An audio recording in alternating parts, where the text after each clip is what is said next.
Hey, Horror Movie Night. This is going to be the last bonus episode from Fantastic Fest. We're actually recording it just at a table in the high ball because it's fucking hot outside and this is air conditioned, and that's good enough reason for me. I'm sitting here with Katie, who we actually tried to do this last year. I don't even remember if I released it, but... yeah, we did it for a little bit, but I had only seen like 8 movies at that point. And I'd seen one. Yeah, so it was like super awkward and weird, but... The one that we recorded last time, I think you did release it, but it still stands up as like one of my favorite movies. Was Unthinkable from last year. It was so fucking good. All right, so let's talk about. I got my full list. I'm gonna skip. So when you're at Fantastic Fest, they have a screening room where you can watch a bunch of movies. I'm gonna skip the ones that I watched in the screening room because it doesn't really count as like a theatric experience to me. That makes sense. So we're gonna talk about like least favorite to favorite, and I'm gonna start off by saying. Probably the movie that disappointed me the most, I know you didn't see it, but your friend Patrick and I both saw it, was Wrinkles the Clown. Just would have been an amazing short film, but trying to stretch that shit out for an hour plus was a fool's errand, as they say. Yeah. What about you? What was probably the one you were the most disappointed by? Well, this is going to be a big surprise to everyone listening because everyone knows how much I love Elijah Wood. Come to Daddy was probably my least favorite one that I've seen so far. Really? Yeah. Well, that's upsetting. That was midnight last night, right? No, that was Color Out of Space. That was what we saw. Oh, so that was the 8 o'clock one. It was, or 5 o'clock. When did we see Come to Daddy? Was it the night before? Night before midnight screening. Okay, so it was a midnight screening then. Yeah, I guess so. Oof, I'm like, I don't even know what day it is. Dude, I tried to call a friend and he's like, I'm at work, and I'm like, it's Sunday. I don't know what, I like have no idea. I have to keep asking like, what day is it? I have to like keep looking back to see like, oh shit, what the fuck am I watching today? So the next one that I had some pretty mixed feelings on, and this became like the barometer of good versus bad for me, was The Lodge. See, I haven't seen The Lodge yet, but I've heard pretty good things. It's good, but it's not great. Like it's not. I think I was very underwhelmed by it, and it was probably one of the ones I was most hyped up to see. Yeah. So that was. I'm sure the hype factor played a part of me kind of walking away from that one a little bit disappointed versus seeing a lot of these movies pretty blind. Everyone that I've talked to that's seen The Lodge, they bring up there's the one scene towards the beginning of the movie that it's everyone... Yeah, no, it starts so strong and then it just falls apart. Oh, man. But it's I'm glad I didn't sit in and watch it. It wears the Hereditary like inspiration on its badge, and it's just not as logical. Yeah. Let's talk about one that we both saw, because it's kind of low on my list.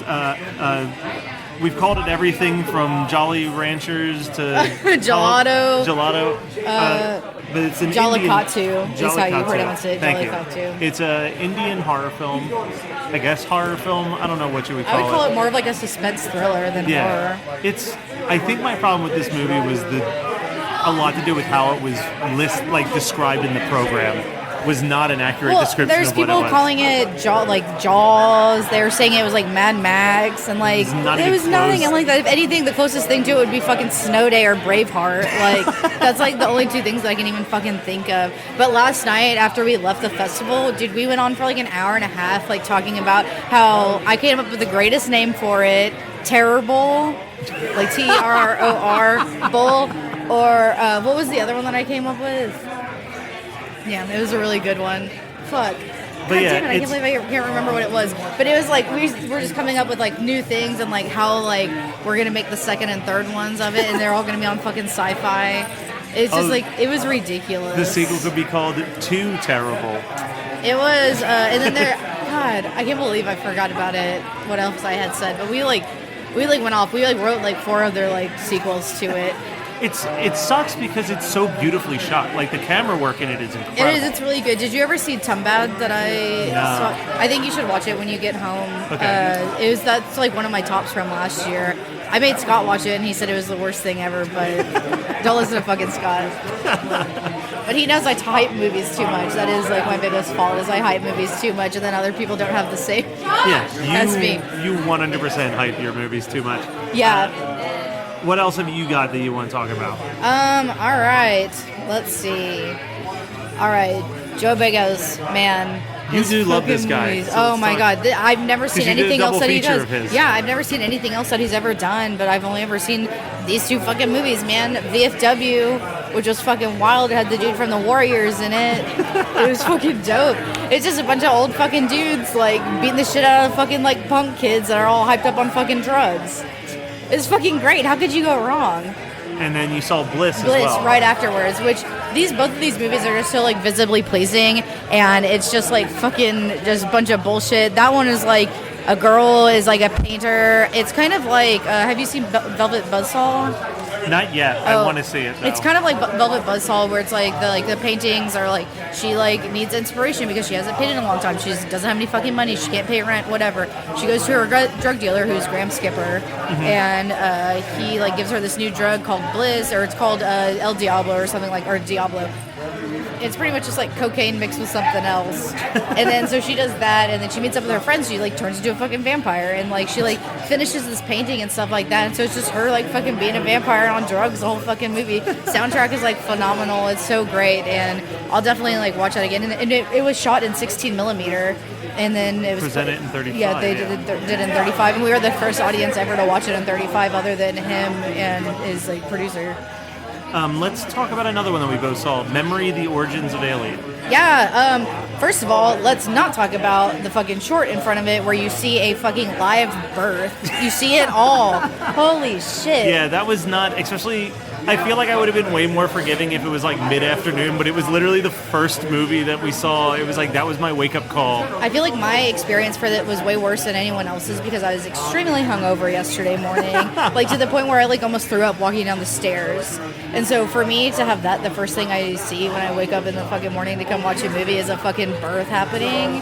It's just like it was interesting. The short was super interesting. It was a super interesting concept. Yeah, but Alien was great too. There's a lot of really cool, interesting things, and I love that it wasn't just a behind-the-scenes movie. It was like behind the scenes. Yeah, it was almost more about I say like it lives up to the name Origins of Alien because it really is the origins of the design of the alien. Yeah, and I love that, and I love like how many people like were brought onto the project and then left because they thought it wasn't going to do anything. No. It's like fucking morons. Yeah, like Walter Hill, they said he like left to do like some other movie. And that interview hasn't dropped yet, but that will be coming out soon. The movie will be available in theaters and on VOD October 4th, so they asked me to just hold off a week.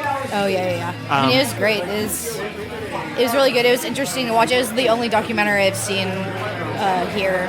I don't like documentaries normally unless they're about serial killers, but I really liked that one. I enjoyed it a lot. It was really interesting, and you learn a lot from it. I saw a lot of docs this week. Yeah, oh god. I love documentaries, though. Those are things that I can watch at home. I don't need to watch them with an audience, and I'd rather watch something like that by myself, and I'm just trying to like chill out and like take in information that I don't know of beforehand. Did you watch The Wave yet?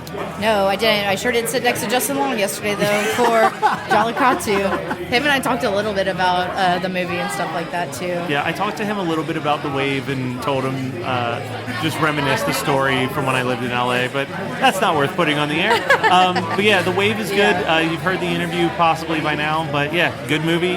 Keep your eye open for that one. Did you see The Lighthouse? No, so tell us about The Lighthouse because you got into that secret screening. All right, so how I feel about The Lighthouse is completely different than Patrick thinks about The Lighthouse. Because I mean, it's the same guy who did The Witch. Yeah. I thought the pacing of the movie was really great. We get to see Robert Pattinson fucking act his heart out. His acting in this movie is just like phenomenal. He's so great, and he'll be a great Batman, honestly.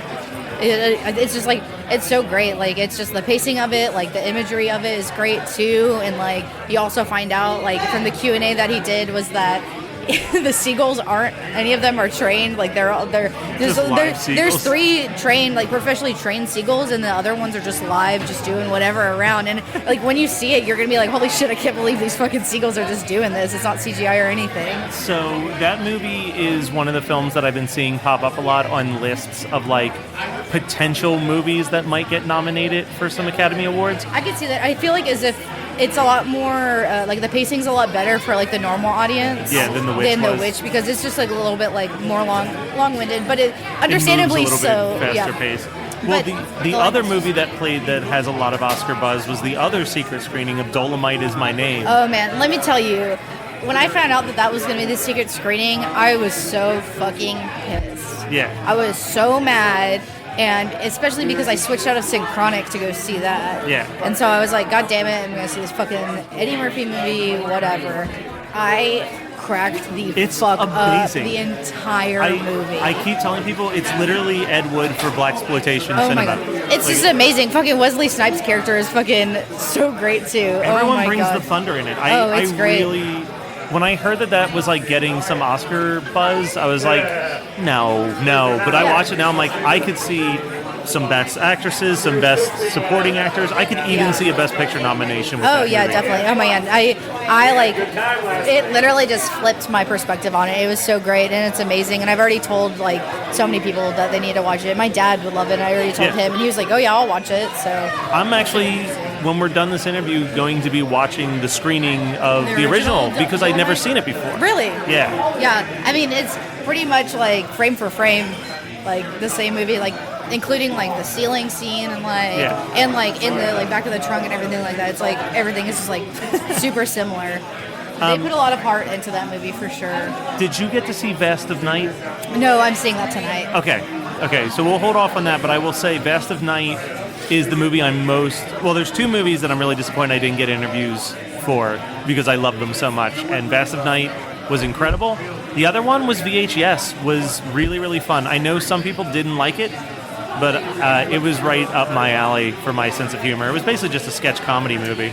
Yeah, I mean, how can you go wrong with Yeah. anyone that's in that fucking movie? Yeah, no, he literally told us that like one of the scenes was he just let Thomas Lennon just riff for like 15 minutes. Tom And it's- Lennon is so great, man. Good God. I just watched Welcome to Pottersville. Have you Okay. seen that like a couple weeks ago? Oh, with no, Michael but I've Shannon. heard about it, yeah. Oh man, you would love it. And him in that movie is just like fucking great. He pretty much is like a fake Bear Grylls, and they do like, oh my God, it's like They've it's so done it funny. on a few of the movie podcasts I listened to, and they said like it's a bad movie, but it's like a bad movie in all of the right ways. Oh, like, I love it's it. Michael super- Shannon's great in it. Like everyone's great. Ron Perlman's in it for some reason as a furry. It's fucking great. How could you go fucking wrong?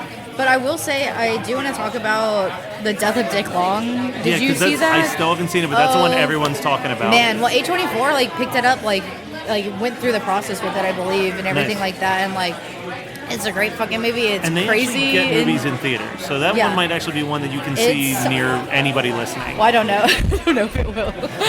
I don't know. They put out some wild movies I in don't theaters. know. Once you watch it, you'll understand what I mean. It's great. I mean, everything. It's fucking hilarious. Like the movie is just like so funny. And they're like hanging out around here like all week and stuff like that too. Nice. They've been really great. But also, I will tell you, like my favorite movie of the entire festival is Amigo. Okay. In which, if you guys listen to our the Scary Stories to Tell in the Dark one, I love Javier Botet. Yeah. And he's just like a master of his fucking domain, and he's just so good at it.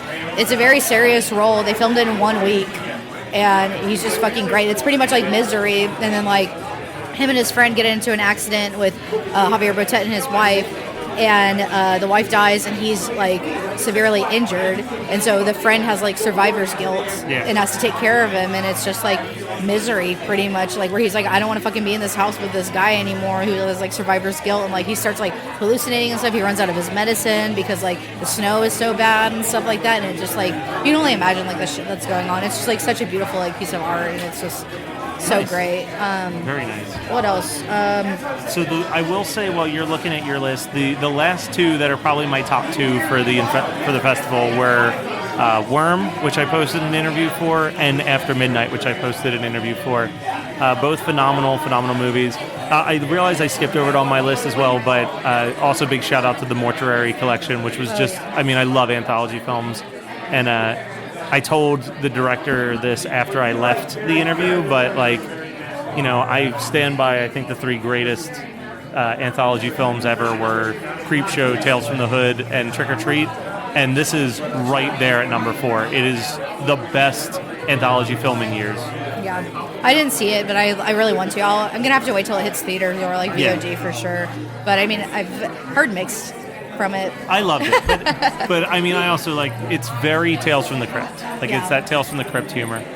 Yeah, I love anthology, so I'm excited to watch it. So we'll see. Yeah, that was probably when the third wave was announced. That was the biggest title that jumped out at me because Yeah. I was like, oh shit, an anthology film. Well, that's a plus. Yeah, super interesting. Trying to think. I'm trying to like think of stuff that it's gonna see. Oh, In the Tall Grass and In the Shadow of the Moon will be hitting Netflix. Okay. Super soon. How did you feel about both of those? In the Tall Grass is a Netflix movie. I mean, that's all I have to fucking say about that. I mean, Patrick Wilson plays a really great role in it. It's pretty much he plays like the role of himself in like Insidious 2. Like he's fucking crazy. Like he just like plays like crazy dude. So I mean, it's good. Patrick Wilson. I mean, all the acting in it. It's like interesting and stuff like that. And it's a fucking Netflix movie. Don't know what else to say. It's a Stephen King Netflix movie and fucking Joe Hill. But then Shadow of the Moon, man, what a great movie. Okay, so that one. And they've worked really hard on that too because there's like a lot of like intricate things about it, and they were like, we will never do like a time travel movie ever again. Yeah. He was like, they spent more time on time travel and making sure everything added up and stuff like that like to make sure that it actually like there's no like holes in it, there's nothing that doesn't make sense, like it all fucking makes sense. And that one, I really love that movie a lot. I think a lot of that's going to get a lot of hype from it. A lot of people are going to love that movie a lot. Very cool. Michael C. Hall's super great in it. Sitting fucking 10 feet away from him was super great. It was really good. You and your weird like celebrity seating stuff. Yeah, I love it. You can't get. It's just great. That's what like. It's another great thing about Fantastic Best Man. Like Ari Aster is just like hanging out around here. I talked to him a little bit the other day about stuff, and it's just like just crazy. Just people just fucking hanging out, just walking around, and it's just wild. All right, well, that is our little like Fantastic Fest pseudo wrap up. Definitely, if you ever have a chance to come out, this is definitely the festival to fucking be at. Oh yeah. It's always good to see Katie as well as her friend Patrick. Go ahead and follow him at The Horror Doctor on Instagram. He's a solid dude, and maybe we'll have him do something on the podcast one day if he gets over his anxiety of speaking. Nah, I hate him. I hope he doesn't. I'm just kidding. I love him. He's great. But that is it. So I literally, when you guys hear this, I'll be getting on an airplane, and we'll have a new episode from Listener Submitted Month, dropping our final episode of Listener Submitted Month. God, why do you torture people, guys? Come on.